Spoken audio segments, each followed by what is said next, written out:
네, 이번 시간은 195페이지 제3자간 계약하겠습니다.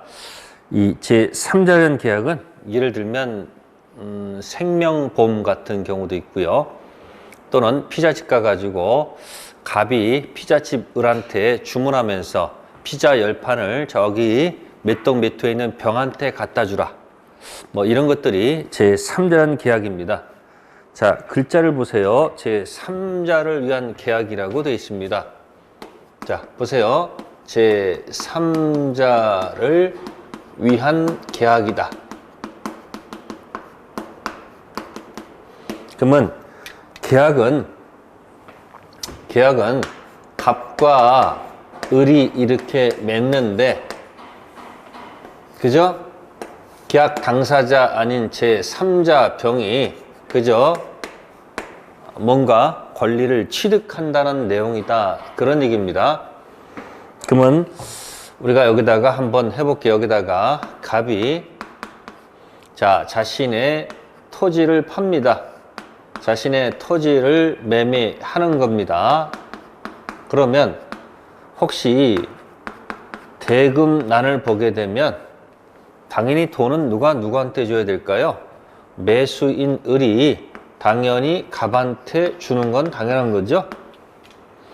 자, 갑이 자신의 토지를 판다. 그럼 을은 이제 대금 문제가 생기겠죠. 그러면 토지 재산권은 을한테 넘길 것이고 대금은 을이 갑한테 넘길 것이다. 그런데 이제 갑이 요청합니다. 요청한다고요. 나한테 주지 말고 미안하지만 내가 지정하는 병한테 줬으면 좋겠다. 이자한테 줬으면 좋겠다. 을이 뭐 알겠습니다. 승낙할 수도 있죠. 알겠습니다. 승낙. 그러니까 이쪽에서 요청을 했고 이쪽에서 뭐 재산권만 주신다면 뭐 병이면 어떻습니까? 그리고 병은 여기에 따라서 뭐 하는 사람이에요? 네, 수익하는 자다. 그런 얘기예요. 수익을 받으면 된다. 이야기예요. 그래서 수익자다. 이렇게 표현을 하는 것이고, 여긴 요청했기 때문에 요건 요약자다라고 표현합니다. 요청한 자를 뭐라 한다? 요약자. 그러니까 갑이 이제 요약자란 명칭이 되고, 을이 낙약자란 명칭이 되고, 이 병이 수익자. 이게 바로 뭐가 된다? 제3자가 된다. 이렇게 되는 겁니다.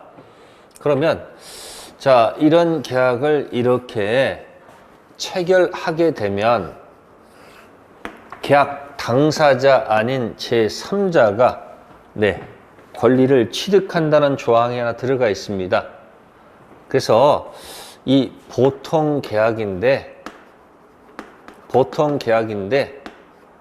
계약 당사자 아닌 제3자가 권리를 가져간다는 제3자, 이걸 약관이라고 그래요. 보통 계약에 제3자 약관이 들어가 있으면 그 명칭을 제3자를 위한 계약이다라는 명칭을 씁니다. 자, 이래놓고 나서 이제 내용 들어가게 되면, 자, 스토리를 볼게요. 자, 이게 만약에 3월 1일 이렇게 계약을 체결하고 뭐 3월 15일 날 대금을 이렇게 주기로 약속했다면, 이렇게 지나서 비점 때 3월 15일 날 이 병이 을한테 수익 의사 표시를 할 것이다. 그런 얘기예요. 병이 약속대로 주세요라고 수익 의사를 뭐 할 것이다? 표시할 것이다. 그런 얘기야. 누구한테? 네, 을한테. 그러면 수익 의사를 표시하게 되면 병이 자신의 권리가 발생하는 것이지. 그죠? 이 계약이 성립하는 것은 아니죠. 수익 의사 표시는 자신의 권리 발생이지 이 계약의 성립과는 관계가 없습니다. 이미 계약은 성립했기 때문에. 그러면 수익 의사 표시했는데 을이 만약에 돈을 안 줘요. 그게 채무 불이행이다. 이런 얘기예요. 그러면 갑이 채무 불 일으키면 이때 해제는 요 갑이 하는 것이지 병이 하는 것은 아니다. 그런 얘기예요. 그래서 자, 채무 불이행을 문제 삼아서 네, 뭐 예를 들어서 만약에 해제를 하게 되면 이 해제는 누가 하는 것이다? 갑이 하는 것입니다. 조심하셔야 돼요. 해제는 갑이 하는 것이지 수익자가 할 것은 아니다. 그런 얘기예요. 자, 해제한 다음에 원상회복을 요구하지요. 네, 원상회복은 역시 갑이 하는 것이다. 그런 얘기예요. 갑이 하는 것이지 병이 하는 것이 아니다. 그런 얘기예요. 자, 그 다음에 수익자는 수익을 받아야 되기 때문에 네, 그 다음에 이제 손해배상 들어가겠죠. 자, 이때 손해배상은 이때 이제 병이 할 수 있다는 얘기예요. 병이 할 수 있는 거예요. 이게 무슨 얘기냐? 이 계약의 당사자가 아니다. 그런 얘기야. 나눠서 보란 얘기예요. 이 매매 계약의 당사자는 갑하고 을이니까 혹시 뭐 해제라든지 취소 이런 것은 당사자 문제지 병이 하면 안 돼요. 단 해제는 못하지만 수익자는 손해배상은 요구할 수가 있거든요. 그래서 여러분들 여기서 여기 암호를 해드릴게요. 갑이 요약자거든요. 그죠? 요약자는 원상회복을 청구할 수 있다. 자, 그러면 수익자는 수익을 얻어야 되는 거니까 손해배상을 청구할 수 있다. 그래서 암기하지 마시고 이렇게 요약자는 원상회복, 여기 수익자는 손해배상을 요구할 수 있다. 네, 요것만 알고 있어도 시험장 들어가서 굉장히 시험 볼 때 도움이 될 거예요. 네, 그렇고 이제 여기다 어디 얘기하는 거예요. 이제 갑하고 을 관계는 이건 당연히 뭐예요? 이 계약의 가장 기본적인 중요한 관계죠. 그리고 무슨 관계를 한다? 기본 관계. 기본 관계라 한다. 그런 얘기예요. 그 다음에 갑하고 병하고도 무슨 관계가 있을 거예요. 그죠? 뭐 채권자, 채무자 관계일 수도 있겠죠. 이걸 대가 관계다 이렇게 표현을 해요. 그래서 시험 볼 때 요약자 갑과 낙약자 을은 기본 관계, 그 다음에 요약자하고 제3자 관계는 대가 관계. 그쵸? 그래서 이게 용어를 기억하세요. 기본 관계와 무슨 관계? 대가 관계. 그래서 우리가 사시면서 자꾸 우리는 살면서 사람들하고 자꾸 화가 납니다. 갑하고 을하고 자꾸 뭐요? 싸움이 붙어요. 그 이유는 다른 거 없습니다. 갑도 내가 옳다. 이쪽에서 그래 네가 옳다는 문제가 없는데 웃기지 말아라. 내가 옳다. 그러니까 서로 옳다 그러면 싸움이 생길 수밖에 없어요. 이건 왜 자꾸 자기가 옳다 얘기하면요. 자꾸 기대를 하기 때문에 그렇습니다. 기대. 그러니까 옳다 하면 자꾸 화가 나잖아요. 화. 그죠? 화를 낸 이유는 뭐냐면 상대방에 대한 기대 때문에 자꾸 화를 내는 거예요. 그러니까 화를 안 내는 방법은 상대방한테 기대를 안 하면 돼요. 뭔 소리냐? 여기 기잖아요. 기하고 기대. 꼭 기대하지 말 것. 요게 가장 중요한 포인트예요. 그래서 기본 관계가 문제가 생기면 이 계약은 당연히 문제가 생기겠지만 요 대가 관계의 문제는 이 계약에는 아무런 영향을 미치지 않습니다. 네, 책자에서 보시면 거기 기본 관계하고 그 다음 무슨 관계? 이 대가 관계가 있을 거예요. 그 기본 개념을 절대 놓치지 마세요. 그래서 기본 관계. 네, 그래서 책자에서는 보상 관계로 바꿔놨네요. 네, 기본 관계는 다른 말로 보상 관계, 대가 관계. 그 두 가지 관계를 꼭 좀 기억해 주세요. 네, 그 나머지 거 한번 읽어보시고요. 자, 그 다음에 이제 계약의 소멸 들어갈게요. 계약의 소멸. 자, 이제 해제란 말이 생겨요. 계약에 해제. 자, 해제란 말이 있는데 이런 거예요. 자, 매매 계약이 효력이 있었다. 달라 효력이 있었다. 이렇게 유효 가다가 문제가 생겨가지고 계약을 끝내는 것이 해제다. 이렇게 들어가. 해제. 그러면 제거하는 거니까 이게 제자가 뭐다? 제거할 제자다. 그럼 뭘 제거하는 겁니까? 네. 올라가서 매매를 제거하는 거예요. 그러니까 뭐예요? 제거하는 거니까 거슬러 올라간다. 그래서 이건 뭔다? 소급해서. 그래서 소급표가 있다. 이야기입니다.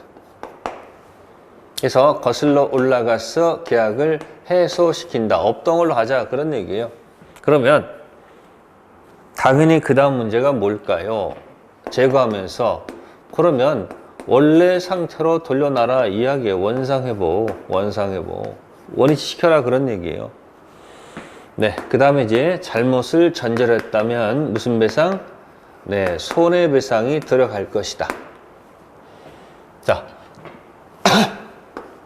또 한편은 임대차를 했습니다. 네, 임대차는 유효합니다. 그래서 이 임자는 차임의 임자죠. 차임의 임자. 대여자, 차용자, 차임. 그래서 임대차 해가지고 차임을 꼬박꼬박 이렇게 내다가 혹시 이익이분에 달하게 되면, 그죠? 이때는 계약을 해지한다라고 해요. 해지. 그럼 지는 뭘까요? 지는 멈출 지자예요. 스톱. 멈출 지자고, 요거는 제거할 지자. 멈춰서 끝낸다. 그런 얘기예요. 그러니까 이거는 거슬러 올라가는 게 아니고 멈춰서 그때부터 없던 걸로 가자 이야기야. 해소시키자 그런 얘기예요. 거슬러 올라가지 않아요. 지금까지 했던 건 유일한 얘기예요. 그러니까 지금 어떻게 되는 거예요? 보증금에서 못 받은 차임을 못 받은 거 있을 거 아니에요. 털어내야 될 거 아니에요. 그게 뭐다? 청산 의무다. 이렇게 표현하는 거예요. 청산 의무. 네, 청산 의무. 또 손해배상 당연히 들어가는 건 당연하겠죠. 그래서 이런 단어를 쓰는 거예요. 제거하면서 없었던 원래 상태로 돌려놓고. 해지는 멈춰서 끝나는 거니까 지금까지는 유효한 것은 인정해야 되겠죠. 그러니까 못 받은 차임도 다 받아야 될 거 아닌가. 그게 무슨 의무? 청산 의무.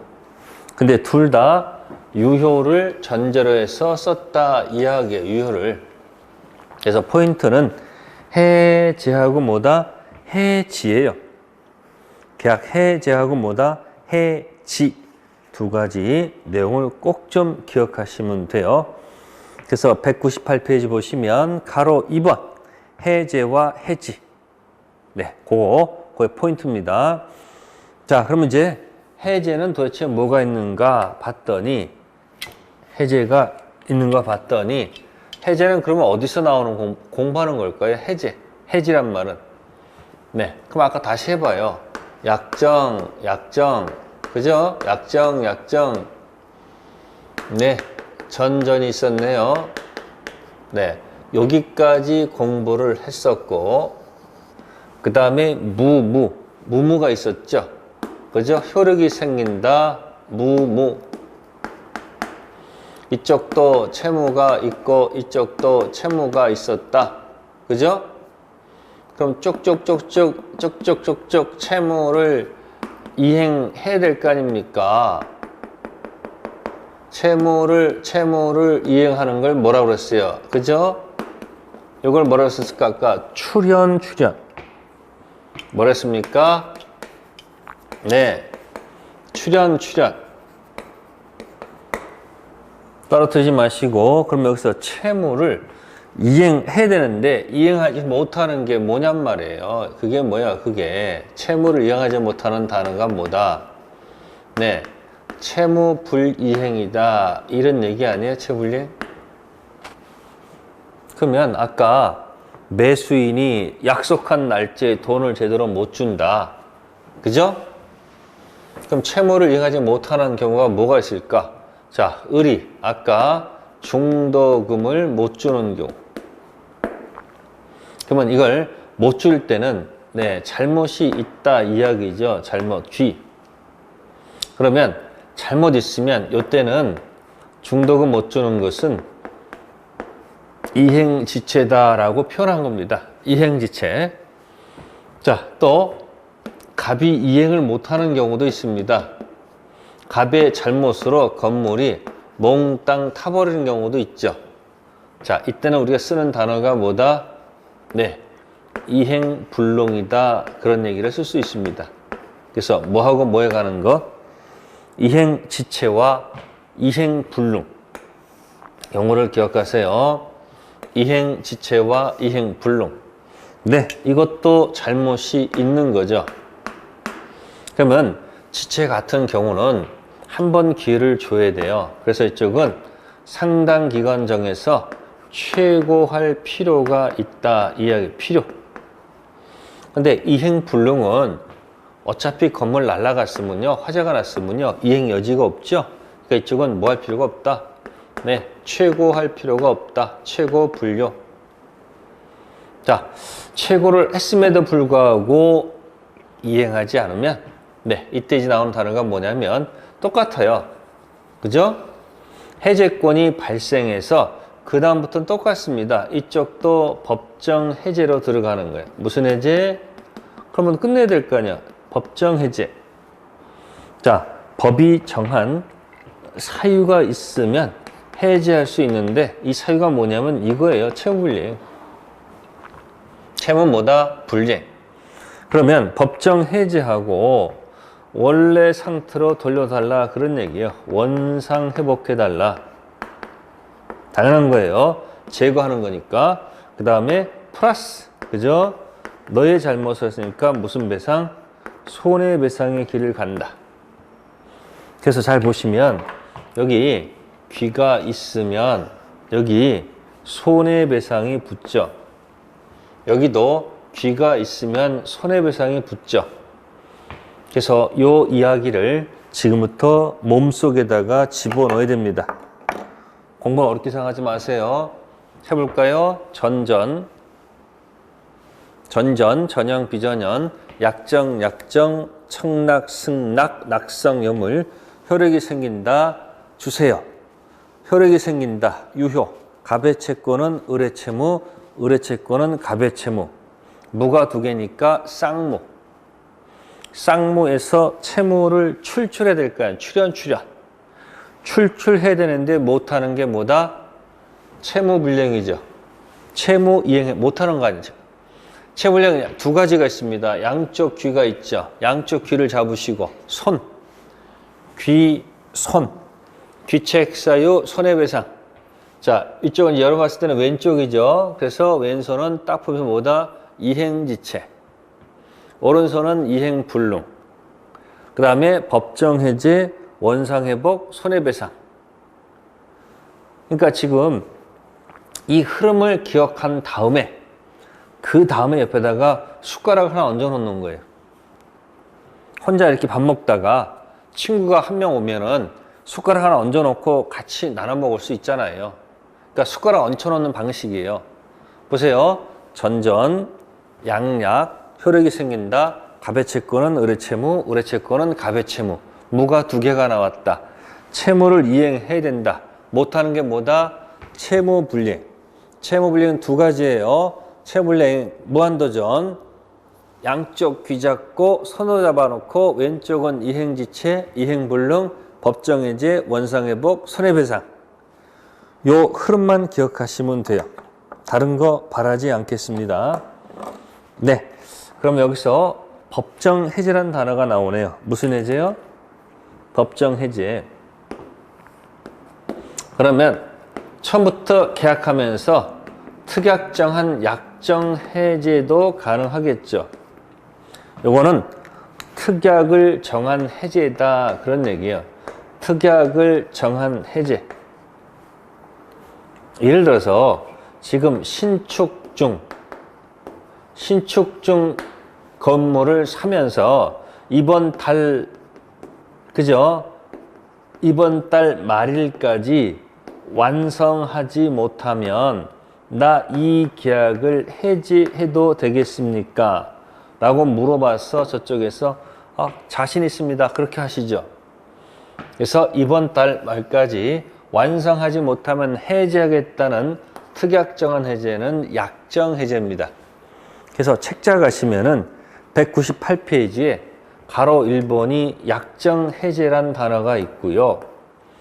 우측에 법정 해제란 단어가 있죠. 거기다 법정 해제 놓고 채무 불이행을 이유로 한 해제가 있고 사정 변경 원칙에 따른 해제도 있고 부수적 채무 불이행 해제가 있죠. 네, 밑에 거 두 개는 필요 없어요. 채무 불이행을 기억하시면 되잖아요. 여기 무슨 불이행? 채무 불이행 있잖아요. 채무 불이행. 그래서 거기 544조가 이행지체라 해제란 단어가 있지요. 네. 그 다음에 546조가 있잖아요. 이행불능이 있잖아요. 그죠? 두 가지 차이는 요거는 최고가 필요하고 요건 최고할 필요가 없다는 데 차이가 몇 개 없어요. 네. 그 다음 코스는 똑같아요. 전부 다 법정 해제할 수 있다. 그 다음에 나머지 거 신경 쓰지 마시고 밑에 200페이지 가시면 해제 효과가 나오잖아요. 포인트가 뭐다? 원상회복과 무슨 배상이 있다? 손해배상이 있다. 그런 얘기예요. 네. 요게 바로 뭐다? 채무불이행, 법정 해제를 얘기하는 거예요. 그래서 여러분들이 해제는 법정 해제가 완벽히 이해가 되면 약정 해제도 자동적으로 올 것이다. 그러니까 요거 가는 도중에 문제가 생긴 거예요.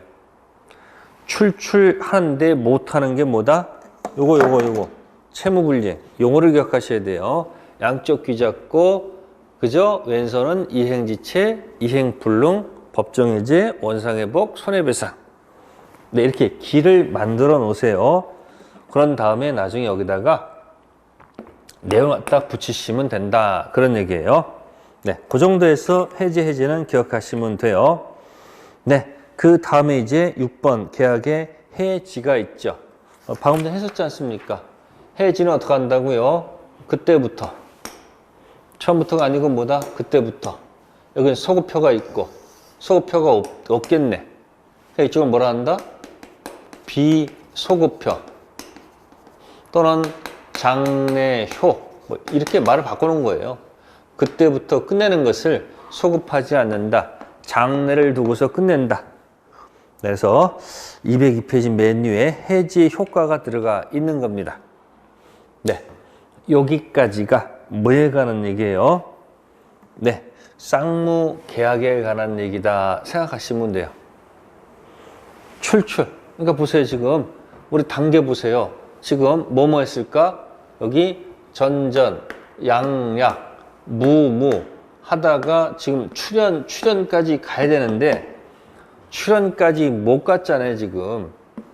그러니까 이 단어가 뭐다? 채무불이행이다. 이렇게 얘기하는 거예요. 채무불이행.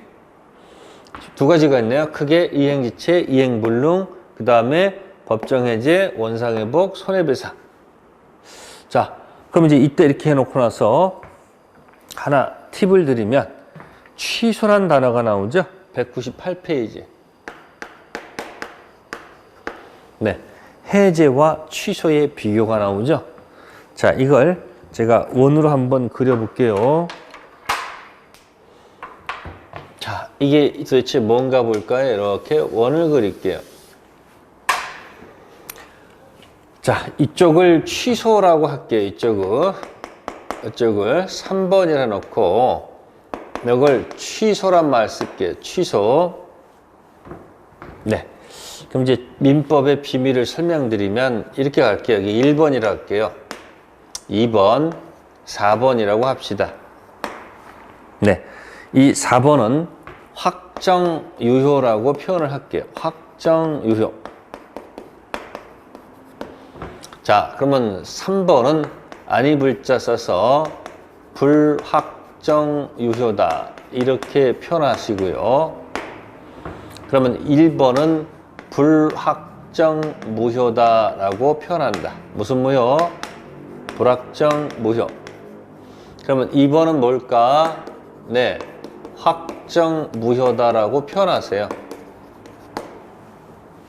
그러면 총칙에서 취소할 수 있다는 얘기는 이걸 두고 한 얘기예요. 취소할 수 있다.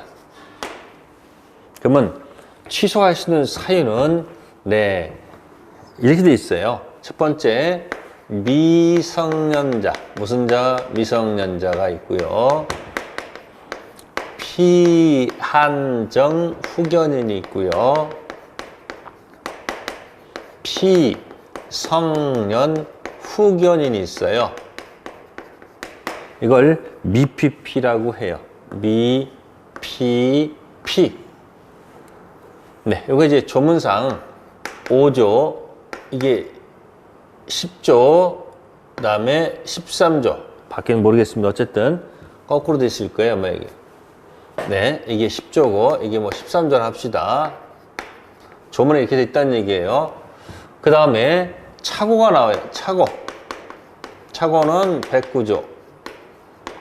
그 다음에 사기, 강박. 그래서 110조. 이게 취소 사유입니다. 취소할 수 있는 사유는 이렇게 딱 정해져 있습니다. 그래서 이 취소는 이렇게 들어가요. 네. 법이 정한 취소만 가지고 놀아야 돼요. 그래서 특약정한 취소는 인정하지 않습니다. 약정 취소는 인정하지 않습니다. 그 다음에 확정유효인데 달라는 효력이 있는데 안 주면 그때 쓰는 단어가 이 단어예요. 위치를 잘 보라는 얘기예요. 채무불이행.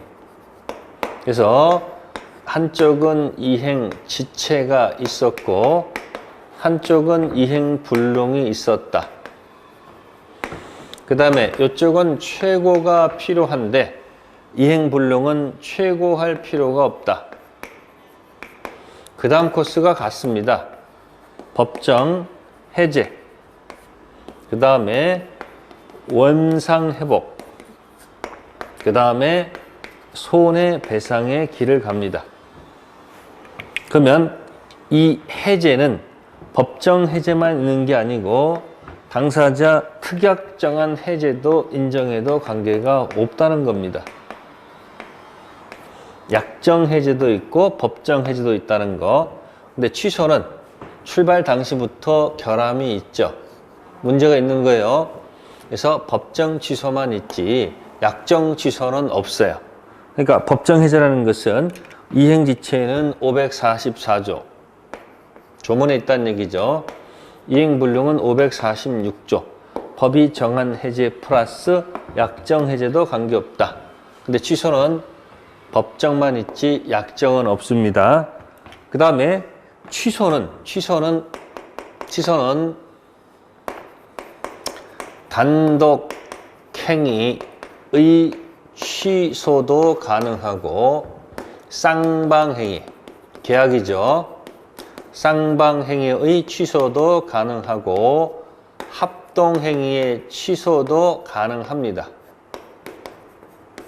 그래서 이 세 가지를 다 만족시키기 때문에 이걸 갖다가 취소를 갖다가 법률행위의 취소다 이렇게 표현을 하지요.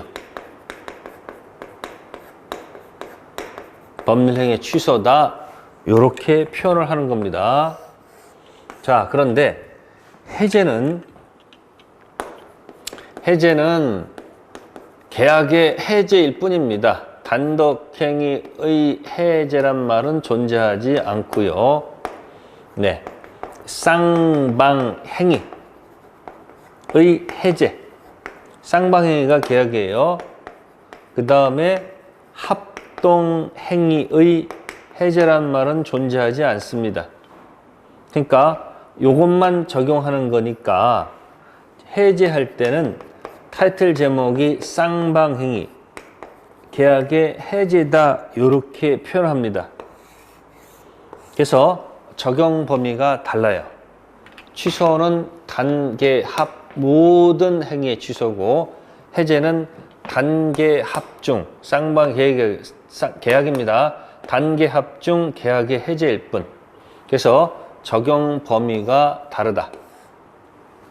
네, 그래서 여기 보시면 적용 범위 해제는 계약에만 존재합니다. 취소는 모든 법률 행위.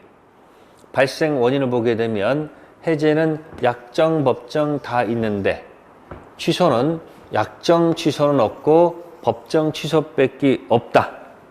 자, 둘 다 거슬러 올라간 똑같습니다. 자, 반환법인 보세요. 여기는 원상회복. 여기는 따당땅 내 취소를 하게 되면 확정 무효가 돼서 요거 돌려받으면 돼. 무슨 이득? 부당이득으로 돌려받으면 돼요. 그래서 여러분들이 보시면 취소하면 부당이득 여기서 끝나고 법정 해지하게 되면 원상회복 손해배상. 그래서 출발이 어디인지를 한번 잘 보라는 얘기예요. 네, 그래서 요 1, 2, 3번을 공부했던 것이 네, 1편 총칙에서 공부한 것이고 4번은 3편 네, 3편 채권법의 계약의 테마다 그런 얘기예요. 그러니까 이런 거예요. 계약이 매매 계약이 1, 2, 3번 되지 않고 4번 됐는데 만약에 안 주면 채무령 들어가 가지고 해지해서 원위치 손해배상한다는 그런 뜻입니다. 그래서 여기 있는 198페이지 맨 꼭대기에 있는 1번 해제와 취소 비교는 시험에 나중에 이제 5월달 정도 가서 굉장히 중요하게 여러분들이 공부할 테마다 그런 얘기예요. 네, 그래서 여기 해제와 취소를 한번 비교를 해드린 거고요. 해지는 설명드렸을 거예요. 계속적 관계를 끝내면 해지, 일시적 계약 끝나면 해제. 네, 이제 그래서 거기까지가 우리가 말하는 뭐예요? 계약법 총론이 된다 그런 얘기예요. 그럼 이제 202페이지 가시면 다시 또 챕터 2가 나오죠. 네, 챕터 2가 나오면서 여기 자 매매 계약 가지고 거기 이제 다시 또 법적 성질이 나오지 않습니까? 그죠? 법적 낙성 있고 유상, 쌍무, 분류식 계약 있죠? 그럼 다시 해보세요, 여러분들. 계약 분류해보라는 얘기예요. 네? 전전. 그러니까 무슨 계약이 있고 전형이 있고 비전형이 있다. 그죠? 전전. 양락이 뭐예요? 청락, 승락. 실제로 주고받아야지 이루어지면 요물. 그 다음에 효력이 생긴다. 가배채권은 의뢰채무고 의뢰채권은 가배채무, 무무. 그게 뭐예요? 쌍무. 편무. 채무를 쫙쫙 이해하는 게 출연. 채무 이해하는 게 출연 뭐라 한다? 유상, 무상. 지금 순서적으로 공부해 왔잖아요, 지금. 그래서 첫 번째, 낙성 공부했었죠? 그죠? 낙성. 네? 청락 있고 뭐가 있다. 승낙이 있으면 계약이 성립한다. 자, 성립한 다음에 효력이 생긴다. 네, 가배채권은 의뢰채무, 의뢰채권은 가배채무. 쌍무 계약의 특질이 뭐예요? 네, 동시에 이행하자. 서로 항변권 갖는다. 쌍무 계약 체계로 양쪽 잘못 없이 건물이 날아가면 대가 손실은 누가 부담할까? 위험 부담. 그러면 쌍무에서 채무를 쭉쭉쭉쭉 이행해야 되는데 이행하지 못하는 게 뭐예요? 이행하지 못하는 게 채무 불이행이 있었잖아요. 그죠? 채불은 첫 번째 뭐가 있었을까? 네, 이행지체. 자, 완전히 이행하지 못하면 이행불능. 그래서 지체는 최고를 좀 하셔야 되고요. 불능은 뭐 할 필요가 없다. 최고할 필요가 없다. 그래서 이 안에서 쓰는 용어가 뭐가 있었어요? 무슨 해제, 법정 해제, 원위치, 원상회복, 손해배상이 있었지 않는가? 쌍무계약의 항변권은 채무불이행의 이행지체랑 한 세트로 노는 거고요. 쌍무계약의 위험부담은 채무불이행의 이행불능과 한 세트로 노는 단어예요. 이 원리를 아시면서 공부를 해나가야 됩니다. 쪼개서 공부하시는 분들은 나중에 머리 쪼개집니다. 처음에 힘들더라도 이렇게 붙여서 뭔가 연관이 있어서 이렇게 연결되면서 공부가 진행돼야 되지 쪼개면 안 됩니다. 쌍무계약의 항변권은 이행지체, 이게 나중에 이렇게 들어가요. 항변권이 있으면, 중요한 겁니다. 항변권이 있으면 그 자체 주장하지 않아도 이행지체 책임 면제 받는다는 거. 이게 정말 중요한 키워드입니다. 항변권의 가장 중요한 거예요. 공부하는 순서, 항변권이 있으면 체불에 이행체 책임 면제 받는다. 그럼 여기 이행불능하고 위험부담은 무슨 차이가 있느냐? 여기 뭐하고 뭔 관계가 있는가 봤더니 요거예요. 이행불능은 갑이 잘못으로 건물이 화재가 나고 을은 잘못이 없는 경우고, 위험부담은 매도인은 잘못이 없는데 매수인한테 잘못으로 화재가 났거나, 매도인은 잘못이 없는데 을도 잘못이 없거나, 이 얘기하는 거예요. 이게 위험부담 얘기예요. 그러니까 떨어져 있는 것을 같이 뭐해서 묶어서 자꾸 연결하면 이게 뭐가 되는 거예요? 한 스토리가 딱 체계가 잡힌다 이야기예요. 그러면 이제 딱 하나 남아있는 게 뭐예요? 안 한 게. 요거 하나 안 했네. 요거요. 유상.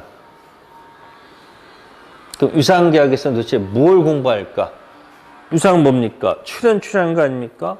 그러면 보세요. 갑은 권리도 출연해야 되고요. 플러스 물건도 출연해야 될 거 아닙니까? 매수인은 대금을 출연했을 거 아니에요. 출연. 그럼 대금 출연은 퍼펙트 100% 문제가 없는데 권리 출연에 문제가 있거나 물건 출연에 문제가 있으면 당연히 을은 갑한테가 따질 거 아니에요. 나는 돈을 퍼펙트 했는데 왜 권리에 문제가 있거나 물건에 문제가 있느냐? 책임져라. 이게 뭘까요? 권리에 하자가 있거나 물건에 하자가 있으면 책임지라 이야기예요. 이게 바로 뭐예요? 매도인이 그죠? 책임져라. 담보 책임이 하나 남아 있구나. 그런 얘기예요. 그래서 유상무상에서는 포인트가 매도인의 무슨 책임? 담보 책임 가지고 논의할 것이다. 그런 얘기예요. 그래서 담보 책임은 이제 잠시 쉬었다가 하도록 하겠습니다. 잠시 쉬었다가 다시 202페이지 다시 할게요.